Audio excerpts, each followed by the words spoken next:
আসসালামু আলাইকুম প্রিয় বন্ধুরা, আপনাদের মাঝে আমার কিছু কথা। কারণ হলো আমাদের এই বাংলাদেশে বর্তমান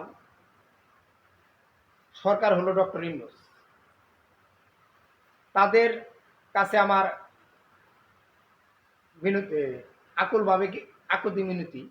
কারণ হলো আমরা গরিব মানুষ যারা বর্তমানে দিন আইনা দিন খাই, তাদের কিন্তু ভয়াবহ একটা কষ্ট। কারণ হলো এই পরিমাণ কষ্ট কেউ সারাদিনে পরিশ্রম করে 500 টাকা কাজ করে, কেউ 800 টাকা কাজ করে, কেউ 600 টাকা কাজ করে।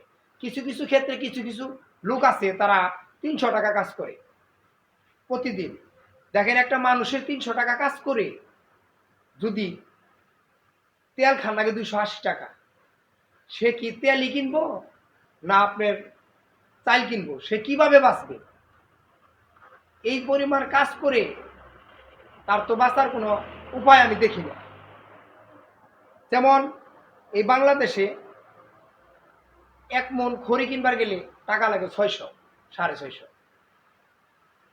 যদি আপনার গ্যাস কিনেন একটা বোতল 1500 টাকা লাগে। আমরা বাংলাদেশের মাটিতে জন্ম নিয়ে, বাংলাদেশে থাইকে, বাংলাদেশে কাজ করে খাইয়ে যদি আমাকে পেটটাই না চলে, তা আমরা বউ পোলাহান পালবো কিভাবে? আমাদের তো কোনো রাস্তা নাই।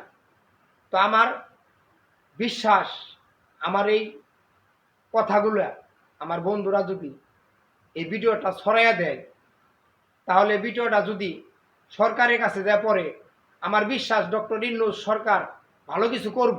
এটা আমার মনের বিশ্বাস। কারণ আপনারা দেখেন, একটা চিন্তা করেন, 250 টাকা কেজি কাঁচামরিচ, আপনার পেঁয়াজ খাচ্ছেন হলো 150 টাকা, লবণ আপনার 10 টাকা কেজির লবণ, এই লবণ হলো 45 টাকা কেজি, 45 টাকা কেজি। 75 টাকা ধরা চাল ছিল, সেই চাল কিন্তু কেজি হয়েছে 75-80 টাকা। তো 80 টাকা কেজি চাল কিনে একটা মানুষের সংসারে যদি 5 জন সদস্য থাকে, তার কিন্তু সারাদিনে 500 টাকা রুজি করে তার সংসার চলে না, চলতে পারে না। কারণ তার প্রচুর হিমশিম খাওয়া যায়। তা আমরা এই বাংলাদেশের মানুষ, বাংলাদেশে এইভাবে কাজকাম করে যদি আমরা চলতে না পারি, তাহলে আমার কথা হলো কি, এই যে মানুষ যে লুটটা পুট্টা খায়, ছিনতাইকারী করে, রাজধানী করে, চাঁদাবাজি করে, আসলে ভাই চাঁদাবাজিটা কোন কারণে করে? তারা কামাই করেও তারা সংসার চালাইতে পারে না, তারাই হলো চাঁদাবাজি করে।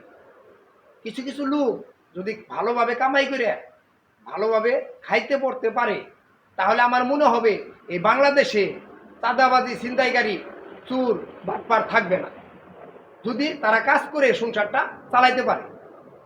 আসসালামু আলাইকুম প্রিয় বন্ধুরা, আজকের মতো এই পর্যন্তই।